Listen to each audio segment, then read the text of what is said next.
Ini dia identitas pria songong yang meludahi pengendara di wilayah Jalan Masjid Darul Falah, Petukangan Utara, Jakarta Selatan, Jumat, 5 April 2024. Videonya langsung saja viral di sosial media.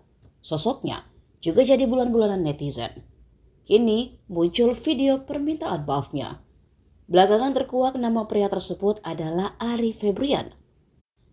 Ari awalnya memarkir mobil terlalu banyak mengambil badan jalan. Akibatnya mobil di belakangnya mendapat sedikit ruang untuk melintas, sehingga terjadi kemacetan. Peristiwa tersebut direkam oleh seorang wanita bernama Mila. Ia adalah orang yang mobilnya diludahi Ari. Padahal kala itu Mila hanya menegur Ari lantaran mendadak parkir sembarangan, sehingga membuat kondisi jalanan macet total.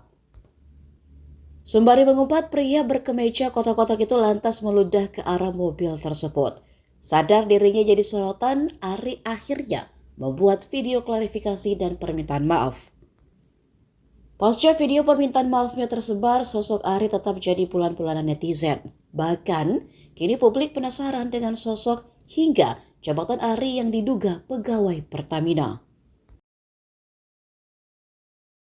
Download Tribun X sekarang, menghadirkan lokal menjadi Indonesia.